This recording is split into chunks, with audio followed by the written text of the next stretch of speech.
प्रिय भक्तों, आप सभी का हमारे YouTube चैनल भक्ति साधना में स्वागत है। आज हम आपको इस वीडियो में श्रीमद् भागवत गीता के दूसरे अध्याय का पाठ सुनाने जा रहे हैं। ओम परमात्मने नमः। श्रीमद् भागवत गीता का दूसरा अध्याय प्रारंभ। संजय बोले कि पूर्वोक्त प्रकार से करुणा करके व्यापत और आंसुओं से पूर्ण तथा व्याकुल नेत्रों वाले शोकयुक्त उस अर्जुन के प्रति भगवान मधुसूदन ने यह वचन कहा। हे अर्जुन, तुमको इस विषम स्थल में यह अज्ञान किस हेतु से प्राप्त हुआ? क्योंकि यह न तो श्रेष्ठ पुरुषों से आचरण किया गया है, न स्वर्ग को देने वाला है, न कीर्ति को करने वाला है। इसलिए हे अर्जुन, नपुंसकता को मत प्राप्त हो, यह तेरे योग्य नहीं है। हे परंतप, तुच्छ हृदय की दुर्बलता को त्याग कर युद्ध के लिए खड़ा हो। तब अर्जुन बोले कि हे मधुसूदन, मैं रणभूमि में भीष्म पितामह और द्रोणाचार्य के प्रति किस प्रकार वानरों से युद्ध करूंगा? क्योंकि हे अरिसूदन, वे दोनों ही पूजनीय हैं। इसलिए इन महानुभाव गुरुजनों को न मारकर इस लोक में भिक्षा का अन्न भी भोगना कल्याणकारक समझता हूँ।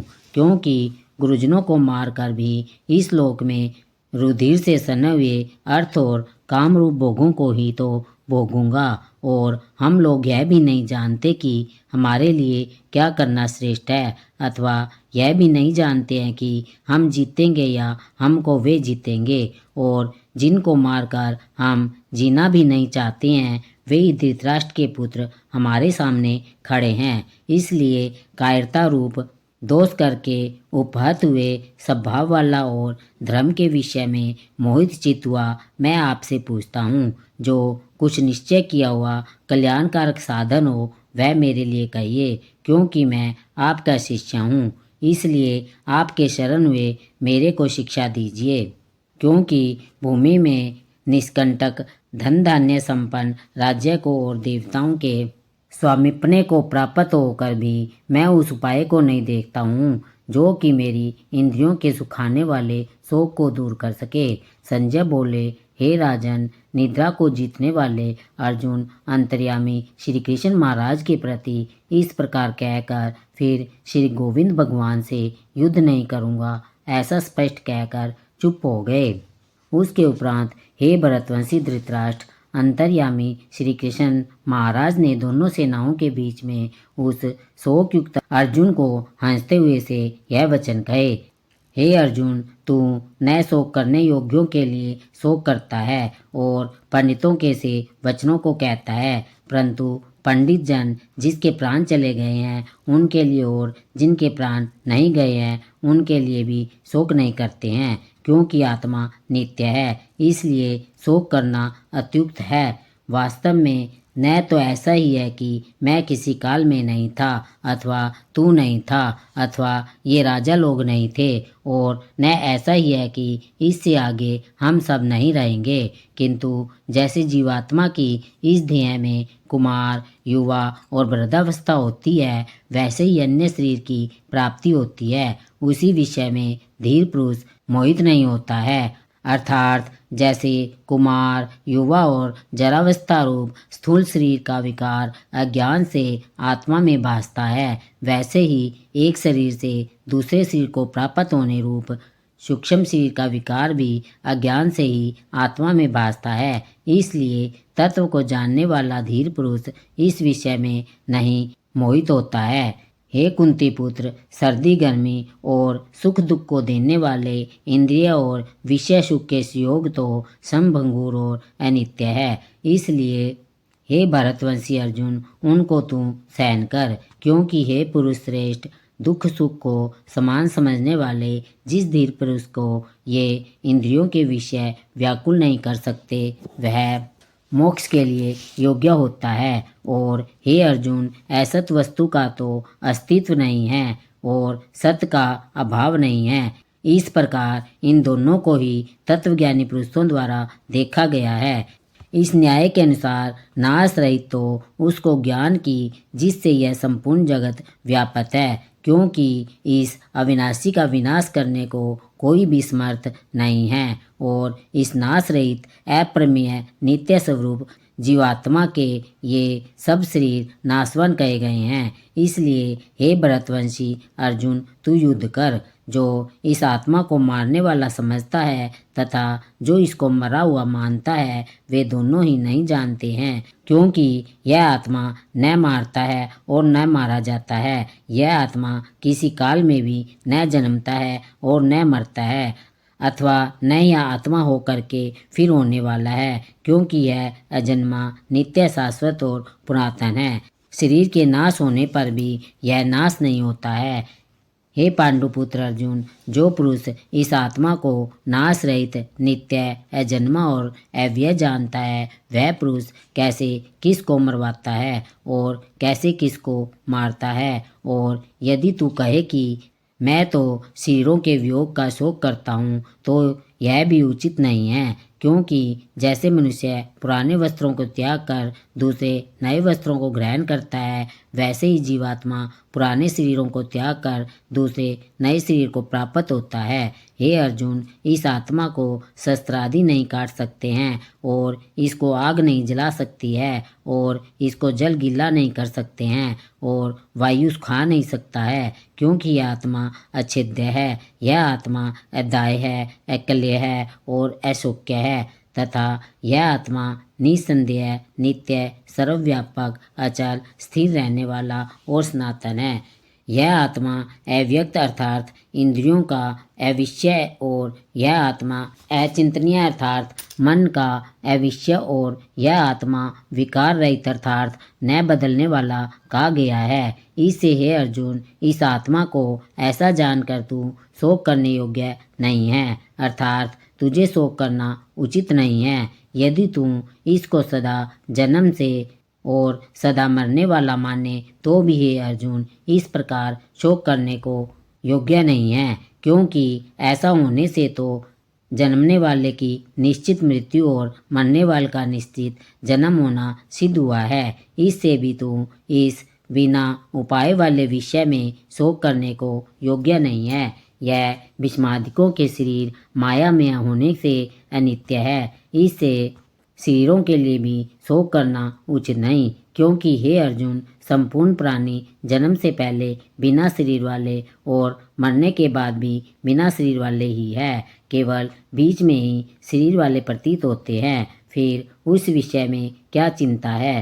हे अर्जुन, यह आत्म तत्व बड़ा गहन है, इसलिए कोई महापुरुष ही इस आत्मा को आश्चर्य की ज्यों देखता है और वैसे ही दूसरा कोई महापुरुष ही आश्चर्य की जो इसके तत्व को कहता है और दूसरा कोई ही इस आत्मा को आश्चर्य की जो सुनता है और कोई कोई सुनकर भी इस आत्मा को नहीं जानता। हे अर्जुन, यह आत्मा सबके शरीर में सदा ही अबद्ध है, इसलिए संपूर्ण भूत प्राणियों के लिए तू शोक करने को योग्य नहीं है और अपने धर्म को देखकर भी तू भय करने को योग्य नहीं है, क्योंकि धर्मयुक्त युद्ध से बढ़कर दूसरा कोई कल्याणकारक कर्तव्य क्षत्रिय के लिए नहीं है।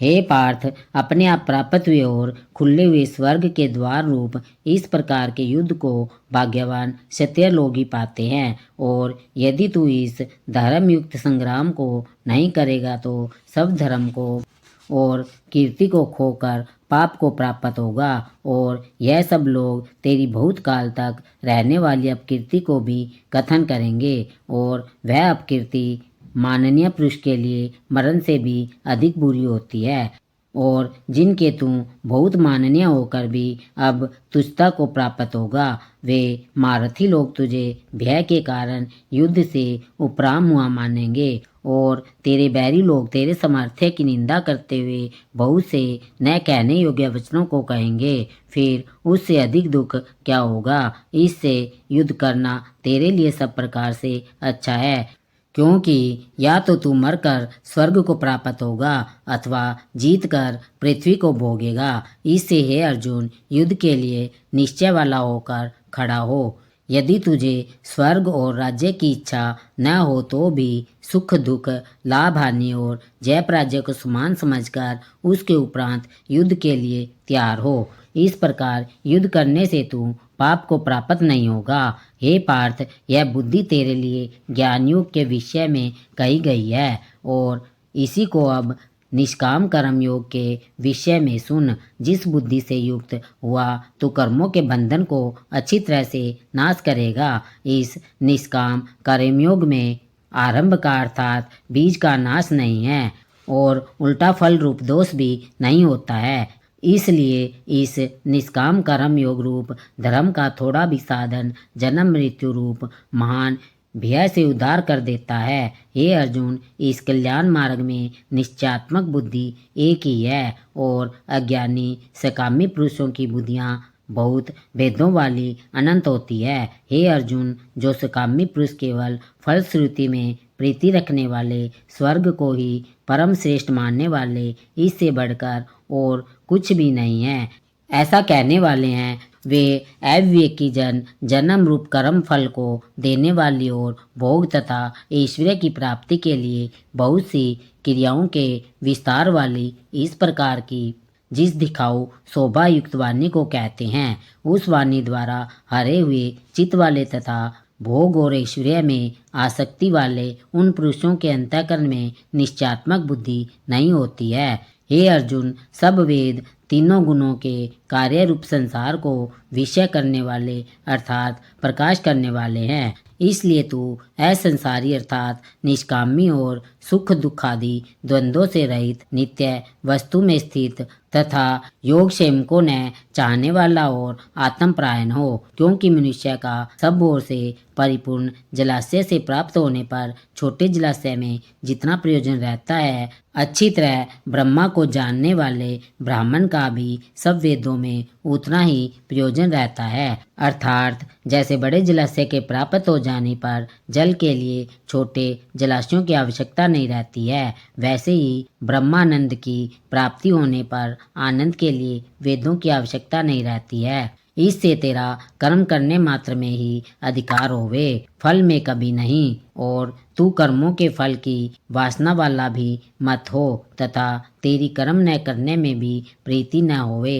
हे धनंजय, आसक्ति को त्याग कर तथा सिद्धि और असिद्धि में समान बुद्धि वाला होकर योग में स्थित हुआ कर्मों को कर। यह समत्व भावी योग नाम से जाना जाता है। इस समत्व रूप बुद्धि योग से सकाम कर्म अत्यंत तुच्छ है। इसलिए हे धनंजय, समत्व बुद्धियों का आश्रय ग्रहण कर, क्योंकि फल की वासना वाले अत्यंत दीन हैं। समत्व बुद्धि युक्त पुरुष पुण्य पाप दोनों को इस लोक में ही त्याग देता है, अर्थात उनसे लिपायमान नहीं होता। इससे समत्व बुद्धि योग के लिए ही चेष्टा कर। यह समत्व बुद्धि रूप योग ही कर्मों में चतुरता है, अर्थात कर्म बंधन से छूटने का उपाय है, क्योंकि बुद्धि योग युक्त ज्ञानी जन कर्मों से उत्पन्न होने वाले फल को त्याग कर जन्म रूप बंधन से छूटे हुए निर्दोष अर्थात अमृतमय परम पद को प्राप्त होते हैं। हे अर्जुन, जिस काल में तेरी बुद्धि मोह रूप दलदल को बिल्कुल तर जाएगी, तब तू सुनने योग्य और सुने हुए के वैराग्य को प्राप्त होगा। जब तेरी अनेक प्रकार के सिद्धांतों को सुनने से विचलित हुई बुद्धि परमात्मा के स्वरूप में अचल और स्थिर ठहर जाएगी, तब तू समत्व रूप योग को प्राप्त होगा। इस प्रकार भगवान के वचनों को सुनकर अर्जुन ने पूछा, हे केशव, समाधि में स्थित स्थिर बुद्धि वाले पुरुषों का क्या लक्षण है और स्थिर बुद्धि पुरुष कैसे बोलता है, कैसे बैठता है, कैसे चलता है। उसके उपरांत श्री कृष्ण महाराज बोले, हे अर्जुन, जिस काल में यह पुरुष मन में स्थित संपूर्ण कामनाओं को त्याग देता है, उस काल में आत्मा में संतुष्ट हुआ स्थिर बुद्धि वाला कहा जाता है तथा दुखों की प्राप्ति में उद्वेग रहित है। मन जिसका और सुखों की प्राप्ति में दूर हो गई है, सपरा जिसकी तथा नष्ट हो गए हैं, राग भय और क्रोध जिसके, ऐसा मुनि स्थिर बुद्धि कहा जाता है। जो पुरुष सर्वर्थ स्नेह रहित हुआ है, उन शुभ तथा अशुभ वस्तुओं को प्राप्त होकर न प्रसन्न होता है और न द्वेष करता है, उसकी बुद्धि स्थिर है। और कछुआ अपने अंगों को जैसे समेट लेता है, वैसे ही यह पुरुष जब सब ओर से अपनी इंद्रियों को इंद्रियों के विषय से समेट लेता है तब उसकी बुद्धि स्थिर होती है। यद्यपि इंद्रियों के द्वारा विषयों को न ग्रहण करने वाले पुरुषों के भी केवल विषय को निवृत्त हो जाते हैं, परंतु राग नहीं निवृत्त होता, और इस पुरुष का तो राग भी परमात्मा को साक्षात करके निवृत्त हो जाता है। और हे अर्जुन, जिससे कि प्रयत्न करते हुए बुद्धिमान पुरुष के भी मन को यह प्रमथ स्वभाव वाली इंद्रियां बलात् कर लेती है। इसलिए मनुष्य को चाहिए कि उन संपूर्ण इंद्रियों को वश में करके समाहित चित्त हुआ मेरे प्राण स्थित होवे, क्योंकि जिस पुरुष के इंद्रियां वश में होती है उसकी बुद्धि स्थिर होती है।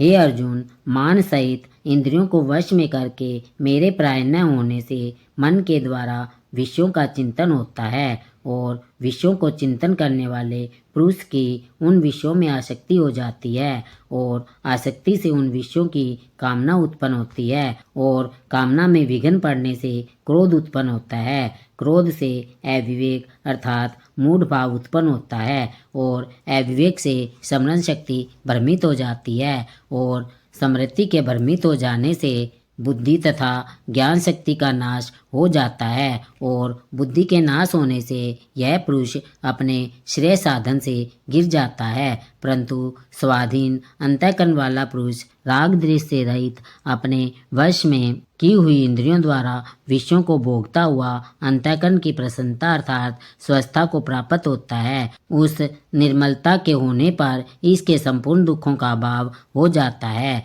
और उस प्रसन्न चित्त वाले पुरुष की बुद्धि शीघ्र ही अच्छी प्रकार स्थिर हो जाती है। हे अर्जुन, साधन रहित पुरुष के अंतःकरण में श्रेष्ठ बुद्धि नहीं होती है, और उस अयुक्त के अंतःकरण में आसक्ति भाव भी नहीं होता है, और बिना आसक्ति भाव वाले पुरुष को शांति भी नहीं होती है। फिर शांति रहित पुरुष को सुख कैसे हो सकता है? क्योंकि जल में वायु नावकों को जैसे हर लेता है, वैसे ही विषयों में विचरती हुई इंद्रियों के बीच में जिस इंद्रिय के साथ मन रहता है वह एक ही इंद्रिय इस अयुक्त पुरुष की बुद्धि को हरण कर लेती है। इससे हे माँ भाव, जिस पुरुष की इंद्रियां सब प्रकार इंद्रियों के विषय से वंश में की हुई होती है उसकी बुद्धि स्थिर होती है। और हे अर्जुन, संपूर्ण भूत प्राणियों के लिए जो रात्रि है उस नित्य शुद्ध बोध स्वरूप परमात्मा में भगवत को प्राप्त हुआ योगी पुरुष जागता है,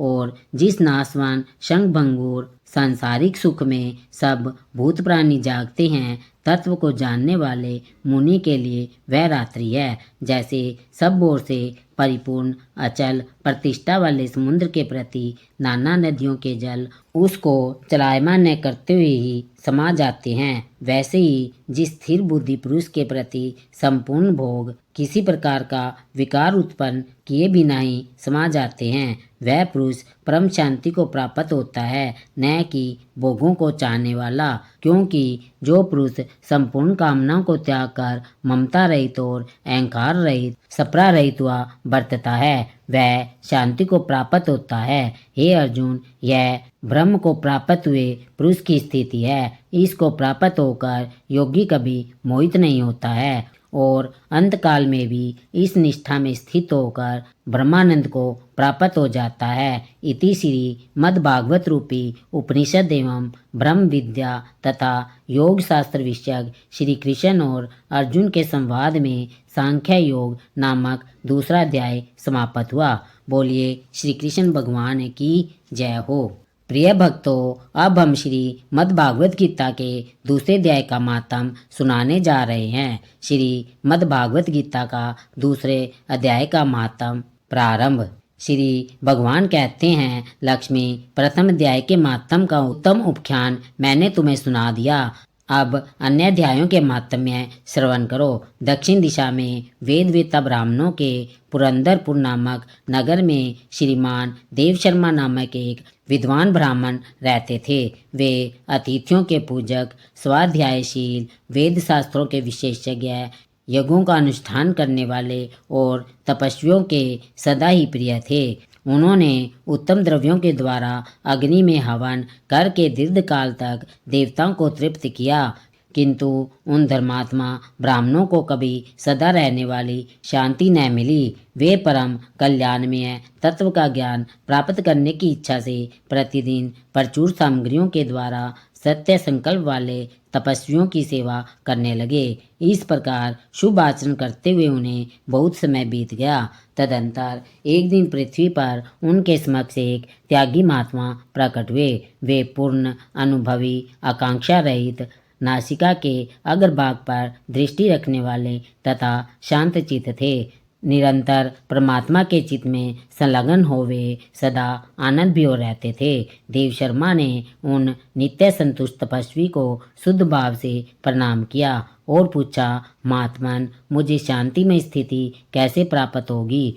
तब उन आत्मज्ञानी संत ने देव शर्मा को सोपुर ग्राम के निवासी मित्रवान का, जो बकरियों का चारागाह था, परिचय दिया और कहा, वही तुम्हें उपदेश देगा। यह सुनकर देव शर्मा ने महात्मा के चरणों की वंदना की और समृद्धिशाली सोपुर ग्राम में पहुंचकर उसके उत्तर भाग में एक विशाल वन देखा। उसी वन में नदी के किनारे एक शिला पर मित्रवान बैठा था। उसके नेत्र आनंदातिरेक से निश्चल हो रहे थे।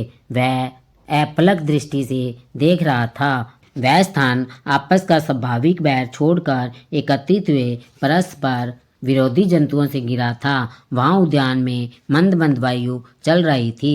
मृगों के झुंड शांत भाव से बैठे थे और मित्रवान दया से भरी हुई आनंदमयी मनोहारिणी दृष्टि से पृथ्वी पर मानो अमृत छिड़क रहा था।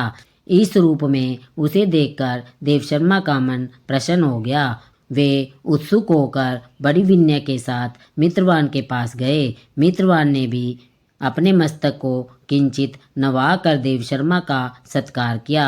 तदंतर विद्वान देव शर्मा अन्यंचित से मित्रवान के समीप गए और जब उसके ध्यान का समय समाप्त हो गया, उस समय उन्होंने अपने मन की बात पूछी। महाभाग, मैं आत्मा का ज्ञान प्राप्त करना चाहता हूँ। मेरे इस मनोरथ की पूर्ति के लिए मुझे किसी ऐसे उपाय का उपदेश कीजिए जिसके द्वारा सिद्धि प्राप्त हो चुकी हो। देव शर्मा की बात सुनकर मित्रवान ने एक क्षण तक कुछ विचार किया। उसके बाद इस प्रकार कहा, विद्वान, एक समय की बात है कि मैं वन के भीतर बकरियों की रक्षा कर रहा था।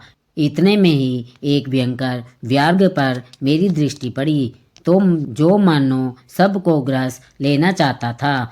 मैं मृत्यु से डरता था, इसलिए व्याघ्र को आते देख बकरियों के झुंड को आगे करके वहां से भाग चला। किंतु एक बकरी तुरंत ही सारा बिया छोड़कर नदी के किनारे उस व्याघ्र के पास बेरोक टोक चली गई। फिर तो व्याघ्र भी दृश्य छोड़कर चुपचाप खड़ा हो गया। उसे इस अवस्था में देखकर बकरी बोली, व्याघ्र, तुम्हें तो अभीष्ट भोजन प्राप्त हुआ है। मेरे सिर से मांस निकालकर प्रेम पूर्वक खाओ न। तुम इतनी देर से खड़े क्यों हो? तुम्हारे मन में मुझे खाने का विचार क्यों नहीं हो रहा है? व्याघ्र बोला, बकरी, इस स्थान पर आते ही मेरे मन में देश का भाव निकल गया, भूख प्यास भी मिट गई, इसलिए पास आने पर भी अब मैं तुझे खाना नहीं चाहता। व्याघ्र के यूं कहने पर बकरी बोली, न जाने मैं कैसे निर्भय हो गई हूँ। इसमें क्या कारण हो सकता है? यदि तुम जानते हो तो बताओ। यह सुनकर व्याघ्र ने कहा, मैं भी नहीं जानता। चलो सामने खड़े हुए इन महापुरुष से पूछे। ऐसा निश्चय करके वे दोनों वहां से चल दिए। उन दोनों के स्वभाव में यह विचित्र परिवर्तन देखकर मैं बहुत विस्मय में पड़ा था। इतने में ही उन्होंने मुझसे ही आकर प्रश्न किया। वहाँ वृक्ष की शाखा पर एक वानर राज था। उन दोनों के साथ मैंने भी वानरराज से पूछा। विप्रवर, मेरे पूछने पर वानरराज ने आदरपूर्वक कहा, अजापाल, सुनो, इस विषय में मैं तुम्हें प्राचीन वृत्तांत सुनाता हूँ। यह सामने वन के भीतर जो बहुत बड़ा मंदिर है, उसकी ओर देखो। इसमें ब्रह्मा जी का स्थापित किया हुआ एक शिवलिंग है। पूर्व काल में यहाँ सुकर्मा नामक एक बुद्धिमान महात्मा रहते थे जो तपस्या में संलग्न होकर इस मंदिर में उपासना करते थे।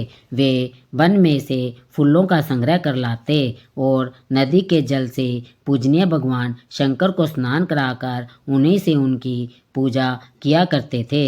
इस प्रकार आराधना का कार्य करते हुए सुकर्मा यहाँ निवास करते थे। बहुत समय के बाद उनके समीप किसी अतिथि का आगमन हुआ। सुकर्मा ने भोजन के लिए फल लाकर अतिथि को अर्पण किया और कहा, विद्वान, मैं केवल तत्व ज्ञान की इच्छा से भगवान शंकर की आराधना करता हूँ। आज इस आराधना का फल परिपक्व होकर मुझे मिल गया, क्योंकि इस समय आप जैसे महापुरुष ने मुझ पर अनुग्रह किया है। सुकर्मा के ये वचन सुनकर तपस्या के धनी महात्मा अतिथि को बड़ी प्रसन्नता हुई। उन्होंने एक शिलाखंड पर गीता का दूसरा अध्याय लिख दिया और ब्राह्मण को उसके पाठ एवं अभ्यास के लिए आज्ञा देते हुए कहा, ब्राह्मण, इससे तुम्हारा आत्मज्ञान संबंधी मनोरथ अपने आप सफल हो जाएगा। यूं कहकर वे बुद्धिमान तपस्वी सुकर्मा के सामने ही उनके देखते देखते अंतर्ध्यान हो गए। सुकर्मा विस्मित होकर उनके आदेश के अनुसार निरंतर गीता के दूसरे अध्याय का अभ्यास करने लगे। तदंतर दीर्घ काल के पश्चात अंतःकरण शुद्ध होकर उन्हें आत्मज्ञान की प्राप्ति हुई। फिर वे जहाँ जहाँ गए वहाँ का तपोवन शांत हो गया। उनमें शीत, उष्ण और राग द्वेष आदि की बाधाएं दूर हो गई। इतना ही नहीं, उन स्थानों में भूख प्यास का कष्ट भी जाता रहा तथा भय का सर्वदा अभाव हो गया। यह सब द्वितीय अध्याय का जप करने वाले सुकर्मा ब्राह्मण की तपस्या का ही प्रभाव समझो।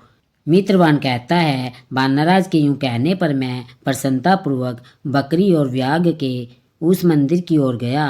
वहां जाकर शिलाखंड पर लिखे हुए गीता के द्वितीय अध्याय को मैंने देखा और पढ़ा। उसी की आवृत्ति करने से मैंने तपस्या का पार पा लिया है। अतः बद्ध पुरुष, तुम भी सदा द्वितीय अध्याय की आवृत्ति किया करो। ऐसा करने पर मुक्ति तुमसे दूर नहीं रहेगी। श्री भगवान कहते हैं, हे प्रिय मित्रवान के इस प्रकार आदेश देने पर देव शर्मा ने उसका पूजन किया और उसे प्रणाम करके पुरंदरपुर की राय ली। वहाँ किसी देवालय में पूर्वोक्त आत्मज्ञानी महात्मा को पाकर उन्होंने यह सारा वृत्तांत निवेदन किया और सबसे पहले उन्हीं से द्वितीय अध्याय को पढ़ा। उनसे उपदेश पाकर शुद्ध अंतःकरण वाले देव शर्मा प्रतिदिन बड़ी श्रद्धा के साथ द्वितीय अध्याय का पाठ करने लगे। तब से उन्होंने अनवद्य प्रशंसा के योग्य परम पद को प्राप्त कर लिया। लक्ष्मी, यह द्वितीय अध्याय का उपाख्यान कहा गया है। बोलिए श्री कृष्ण भगवान की जय हो। ऐसी ही और भी भक्तिपूर्ण वीडियो सुनने के लिए हमारे चैनल भक्ति एक साधना को सब्सक्राइब कर ले। अगर आपको हमारी यह वीडियो पसंद आई हो तो इसे लाइक व शेयर करें और अपने मित्रों तथा अपने रिश्तेदारों के साथ शेयर करें। फिर मिलते हैं एक और भक्तिपूर्ण वीडियो के साथ। धन्यवाद। जय श्री कृष्णा, जय श्री कृष्णा, जय श्री कृष्णा।